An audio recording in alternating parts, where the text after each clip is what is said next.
It was a few months ago. I was driving home after a work conference. I often drove at night because it calmed me down. I wanted to escape my recent breakup and the stress from work.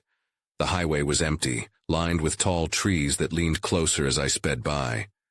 I thought it was just me and the road, and I've never stopped thinking about it.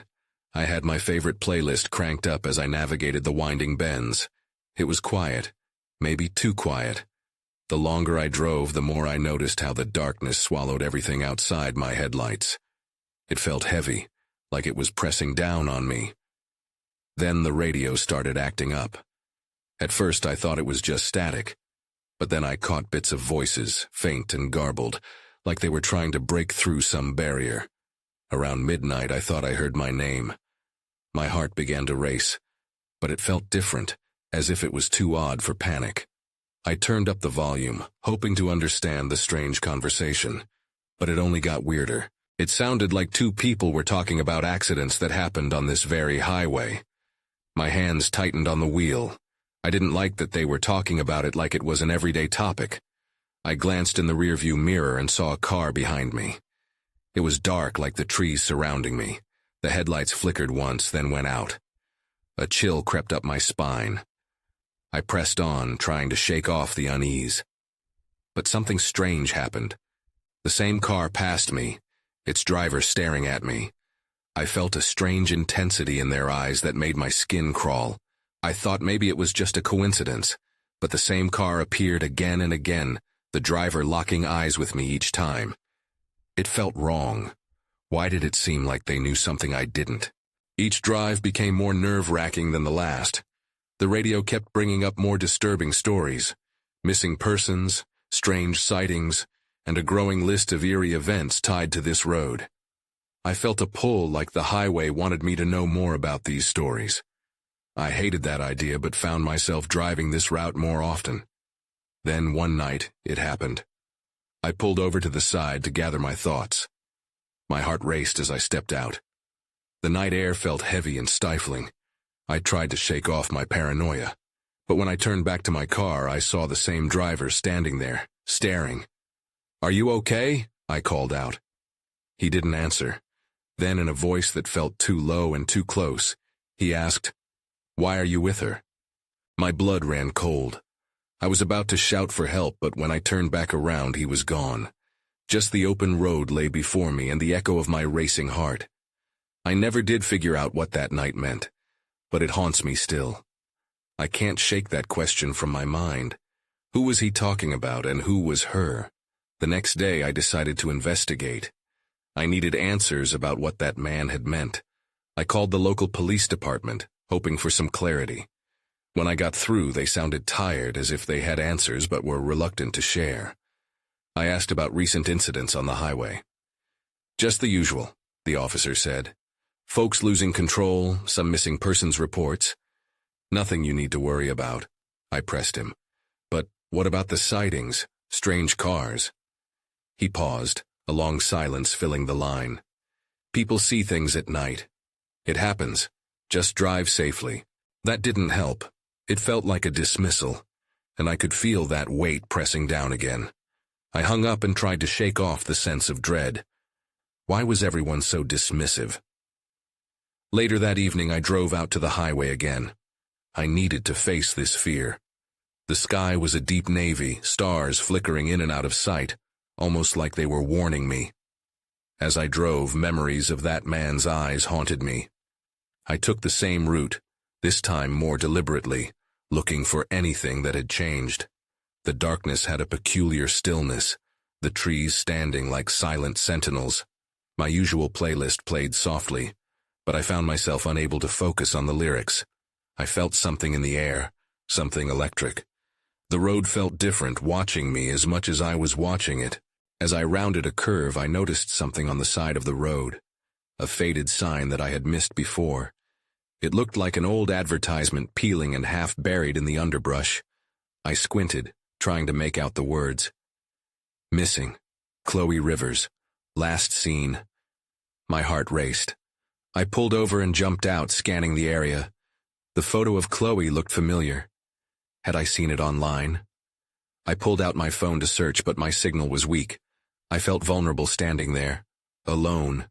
I kicked at the dirt in frustration, cursing myself for being so paranoid. But just then, I heard a noise behind me. I turned slowly, my eyes wide. It was the same dark car from before, creeping up behind me. The driver didn't turn on headlights until they were right next to me. "Do you need help?" the driver called, his voice cutting through the air like ice. I recognized that voice. It was the man from before, the one who asked about her. "Who are you?" I shouted, my heart pounding fiercely against my chest, but he just smiled. The way he looked at me was unnerving, as if he was enjoying my fear. "Why are you out here?" he asked, his smile fading. "You shouldn't be." I felt frozen where I stood. "Who was her?" I demanded, steadying my voice. I needed to know. He leaned closer, and the darkness almost felt tangible between us.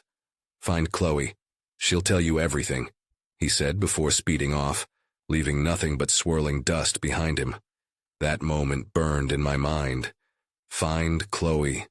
I didn't even know where to start. But the next chapter of my journey had opened, not just with questions, but with a chilling sense of urgency. The next morning I woke with a sense of purpose. I had to know who Chloe Rivers was, and why that man wanted me to find her. I started my search online, staring at the same photo of her face again and again. She looked like a typical girl from the area, smiling, full of life, but the faded sign reminded me she was missing. I typed her name into the search bar. A few articles popped up detailing a cold case that had never been solved. Chloe had disappeared 2 years ago while traveling along that very highway. The last sighting was right near where I'd found the sign. My stomach turned. How many had seen her? How many had driven that road and turned a blind eye? The light outside was harsh, too bright for the ominous thoughts swirling in my mind. I decided to visit the local library, hoping to dig deeper into any records or newspaper clippings about Chloe. I needed more context. As I walked in, the musty smell of old books hit me. But instead of being comforting, it felt suffocating. I approached the librarian, an older woman with round glasses perched on her nose. I explained what I was looking for, and she raised an eyebrow. "Chloe Rivers? Not many ask about her anymore. It's been a long time," she said, a hint of sorrow in her tone. "Do you have any old articles?" I pressed. "Anything about her disappearance?" She nodded slowly and led me to a small alcove filled with archives. I settled at a table, flipping through yellowed papers and clippings. Most weren't very helpful, simply reiterating facts. But then I stumbled across a journal entry someone had written about her last known moments. It was chilling. Passers-by reported seeing her arguing with a man near the highway before she vanished. "Isn't that just like the movies?" the librarian said, startling me. "A pretty girl meets a dangerous stranger. Happens all the time." I pushed down the creeping dread clawing at me. I was standing in the same spot where she had disappeared, where someone had approached her. "Did they ever find the man?" I asked, my voice barely above a whisper. She shook her head. "No one knows who he was. Some say he was just a passerby. Others think he knows more. Nobody could describe him." Just then, I felt the cold grip of fear tighten around me. What if I encountered that same man? Was he still lurking there, waiting for someone else to stumble into his path? I left the library, the sunlight too bright against my thoughts. I was shaking. I needed to talk to someone who remembered Chloe, someone who hadn't forgotten about her. Everyone around here seemed so dismissive before. That's when I saw it. A small diner down the street with a flickering neon sign, and an old-fashioned gas station nearby. What if someone there had seen something? It was worth a shot. As I approached, my instinct screamed at me to turn back. I pushed down the voice, determined to find answers. Inside, the diner was almost empty. As I sat down at the counter waiting for the waitress, a group of locals laughed in the corner. They looked like they had stories to tell, maybe ones that held the key to my questions. But as I glanced back toward the window, I froze. Outside, the same dark car was parked, and someone was watching me from the shadows. I felt a chill run down my spine. My breath came out in short, frantic bursts, and I forced myself to look back at the group of locals. They were still laughing, oblivious to the unease settling around me like a thick fog. I tried to calm my racing heart, reminding myself I was just here to gather information about Chloe. I had to focus. The waitress finally approached, her notepad in hand. "What can I get you?" she asked, her eyes scanning the half-empty diner. What do you know about Chloe Rivers?" I blurted out before I could second-guess myself. It was a gamble. Her brow furrowed, and she paused. "That's a name I haven't heard in a while." She glanced over her shoulder as if checking for eavesdroppers. "What do you want to know?" I leaned in closer, lowering my voice. "I heard she had an argument with a man before she went missing. Do you know anything about that?" The waitress hesitated, taking a moment to consider my question. "People don't like to talk about it much. It brings up bad memories," she said softly. "But I did hear some rumblings. Folks said they saw her arguing with a tall man near the diner's front. But it's just rumors, nothing solid." My pulse quickened. "Do you know what he looked like? Anyone else see this?" "No one that could ever really identify him, just that he was tall, and they say he had dark hair. That's all I know." She finally moved on to take care of another customer, leaving me with a heavy feeling of dread. Then something caught my eye again. The dark car parked outside. The figure was gone. My heart hammered as I scanned the parking lot. Had they seen me? My instincts told me something was wrong. "Can I get you anything else?" the waitress returned, pulling me from my thoughts. "Just the check, please." I slammed the money down and stood, feeling the urge to get out, to distance myself from whatever was out there. I walked stiffly towards the door, my eyes darting back to where I had seen the figure. But the lot was empty now. I hesitated, the memory of the waitress's words echoing in my mind. I couldn't leave without knowing more. I turned back, intent on asking her a few more questions, but the moment I did, my phone buzzed in my pocket. It startled me, and I took it out. The message was from an unknown number. "You need to stop digging. Leave it alone." My stomach twisted. I glanced at the entrance, but the waitress was now talking to another patron, distracted. I had to know who was watching me, who was threatening me. Was it connected to Chloe? I stepped outside, the cold air pressing against my skin. I quickly surveyed the parking lot, no one around, but then I heard footsteps behind me. I turned just in time to see a shadow retreating behind a car, barely a flicker before disappearing. "Hey!" I called out, my voice trembling. Nothing. The lot was still. I felt the weight of being alone hit me hard. My heart raced again, not from fear, but from determination. I had to find out what had happened to Chloe, no matter the cost. As I turned to head back to my car, I noticed a crumpled piece of paper half hidden beneath a tire. I reached down to pick it up, my pulse pounding in my ears. What I found gave me chills. It was a receipt from the diner, dated the day before Chloe vanished, and it had a name on it. I needed to find out why they were all connected. I stood there, gripping the receipt tightly. The name printed on it felt like a jolt of electricity coursing through me. Jack Thompson. I didn't recognize it, but I could feel it would lead me deeper into the mystery surrounding Chloe. The cold air bit at my skin, pulling me back to reality. I had to get some answers. My mind raced as I looked around the empty parking lot. If Jack Thompson had something to do with Chloe's disappearance, I needed to find him. I tucked the receipt into my pocket and headed for my car. My hands shook as I fumbled with the keys. My thoughts were a chaotic swirl. Why would someone leave it there? Had they meant for me to find it? Should I trust this lead? Pulling out of the diner's lot, I glanced back one last time. The waitress was still inside, her silhouette backlit by the diner's glow. Maybe I should have pressed her for more. But it was too late now. My mind was set on tracking down this Jack Thompson. I drove slowly through the winding roads of the small town, past the quaint houses and dimly lit street lamps. Each shadow seemed to harbor secrets, and my eyes darted, scanning for anything out of the ordinary. I needed to figure out where Jack lived or worked. Then I remembered something. I had seen a Thompson's Auto Repair sign just a few blocks back. It seemed like a long shot, but I had to start somewhere. I made a quick turn and headed in that direction. As I approached the shop, I noticed the flicker of fluorescent lights through the grimy windows. It looked like they were still open. I parked and stepped out, taking a deep breath. The smell of oil and metal hit me immediately, mixing with a hint of rubber. Inside, the place was quiet, save for the soft sounds of tools clinking and the faint radio playing an old country song. I walked further in, scanning the cluttered workbenches and the various vehicles being serviced. There he was, a tall man with dark hair. He was bent over a motor, focused on his task. I approached cautiously, my heart racing again. "Are you Jack?" I asked, trying to sound casual. He looked up and our eyes locked. His expression was unreadable.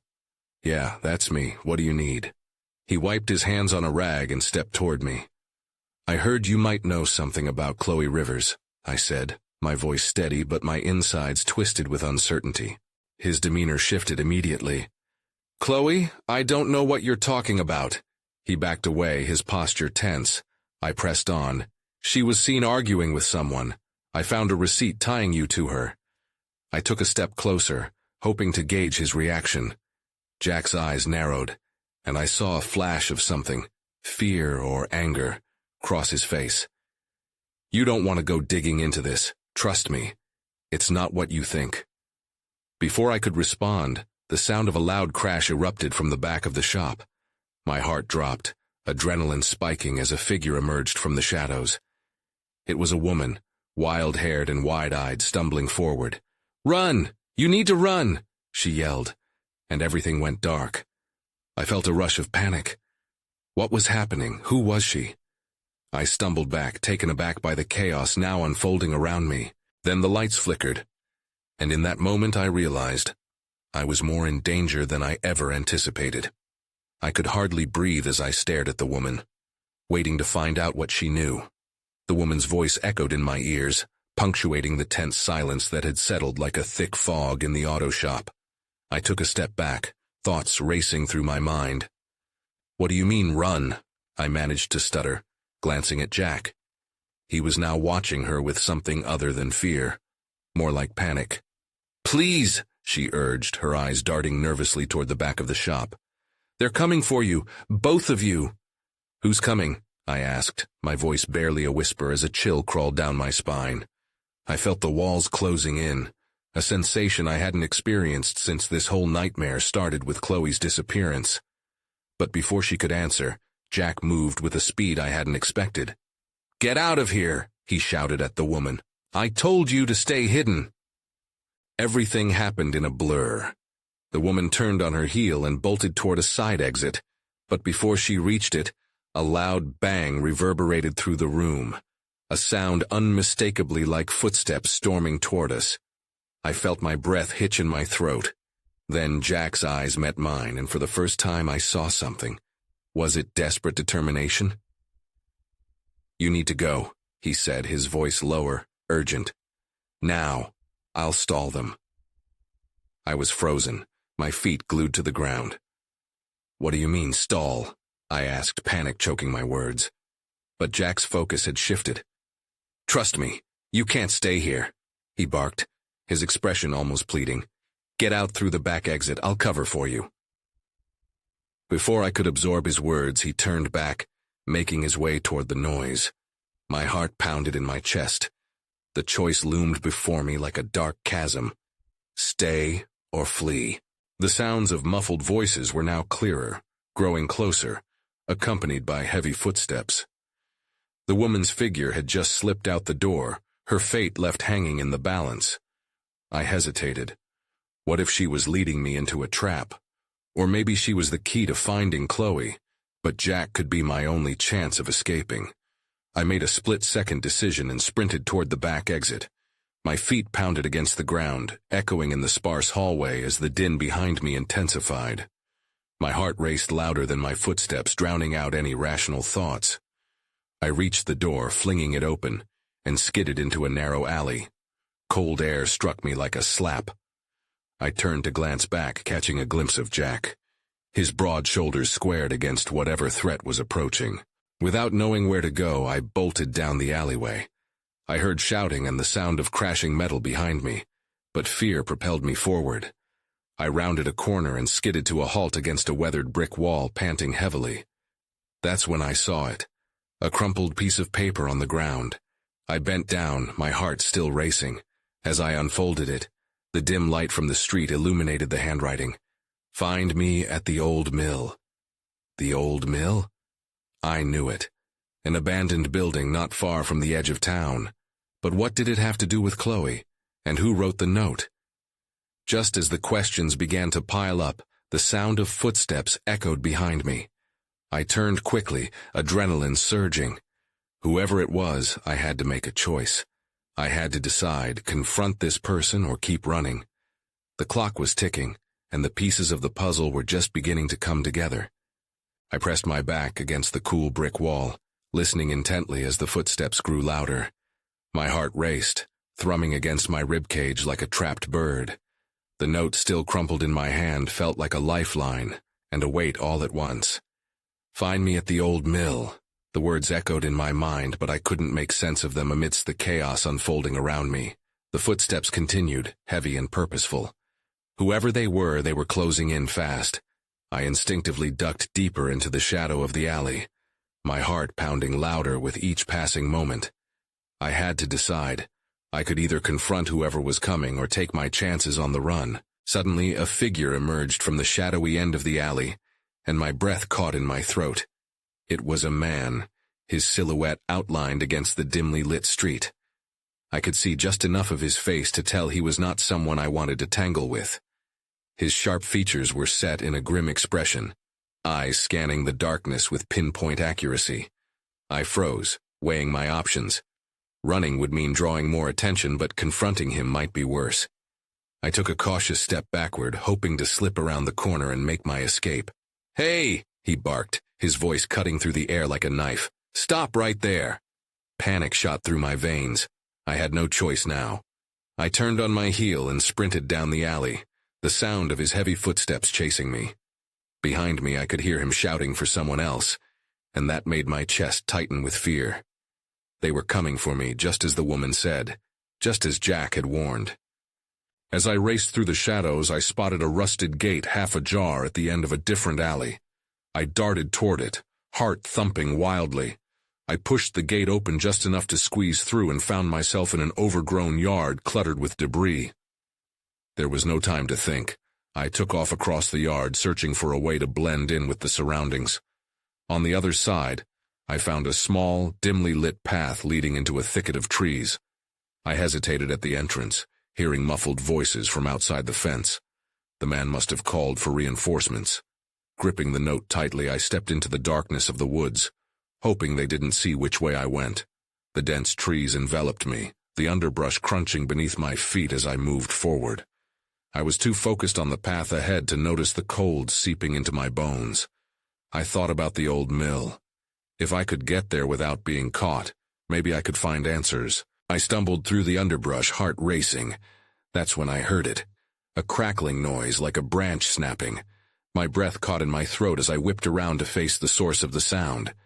Emerging from the shadows was another figure, someone smaller, someone who looked just as scared as I felt. It was the woman from the auto shop. "You!" I blurted out, unsure of whether to be relieved or terrified all over again. "Shh," she hissed, glancing nervously over her shoulder. "We need to keep moving, they're not far behind."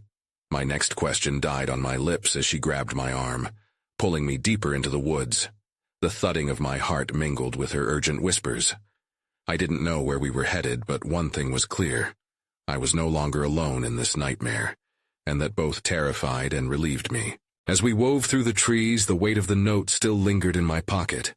The promise of answers felt closer, yet more elusive than ever. In that moment I understood. This was just the beginning, and whatever awaited us at the mill was waiting for more than just answers. It was waiting for us. We ducked through the underbrush, branches snagging at my clothes as the night air thickened with tension. The woman, I still didn't know her name, was pulling me further into the depths of the woods. I kept glancing back, expecting to see the faces of our pursuers emerging from the shadows, but so far, There was only darkness.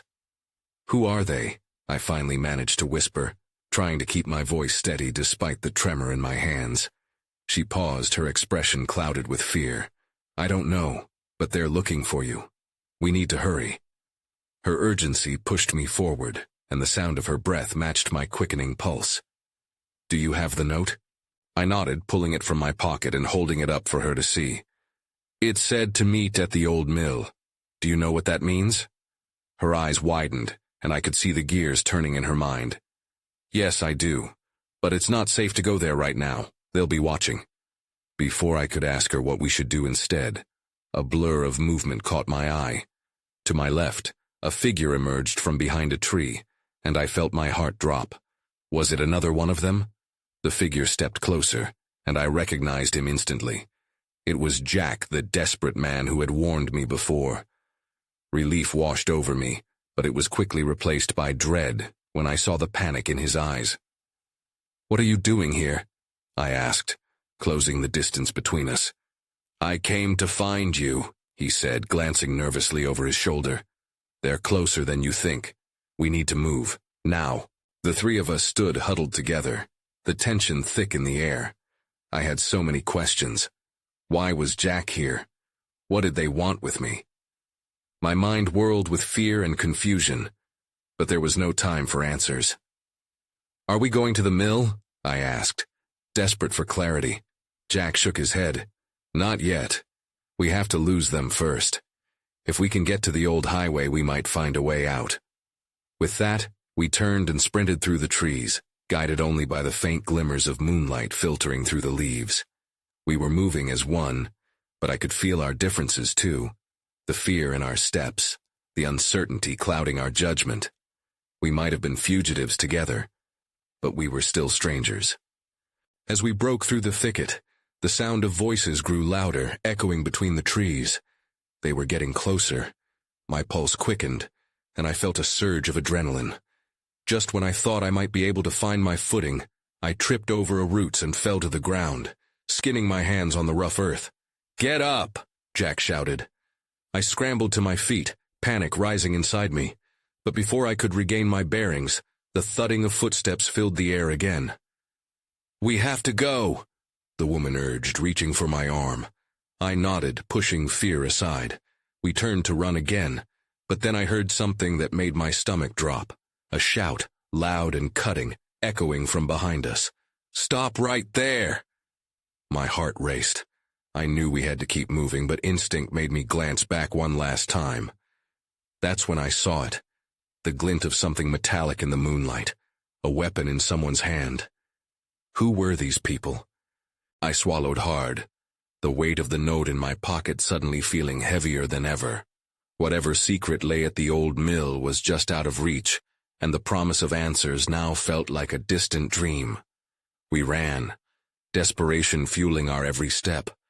But how far could we go? We pushed deeper into the woods, the sounds of pursuit fading slightly, but the tension didn't ease. I could feel the adrenaline coursing through my veins, heightened by the fear pooling in my stomach. The woman, whose name still escaped me, led the way with a determined stride. "Do you know these woods?" I panted, trying to keep pace. "Not well," she replied, glancing back at Jack and me. "But we have to keep moving. If we can find a place to hide, we might be safe for a while." Jack fell in beside me, breathing heavily, and with an anxious glance back, he asked, "Do you have the note?" I nodded, still clutching it tightly. "I'm not letting it out of my sight." As we pressed on, branches scratched at my arms and I stumbled again over tangled roots.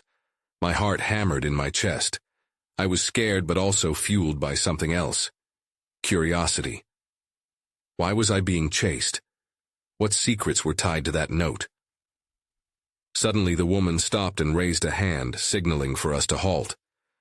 "Over there," she whispered, pointing to a cluster of dense bushes. "We can hide for a moment." We ducked into the underbrush, crouching low as we held our breaths.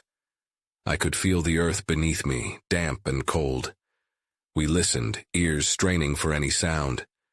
Voices floated through the trees, still distant, but I could make out the words, "They can't be far. Spread out." I squeezed my eyes shut, willing my heart to slow. What did I get into? Who are they? Jack asked, his voice barely audible. Do you have any idea? The woman shook her head, her face pale. I've seen them around town, figures in the night. They're always watching. I thought it was just paranoia.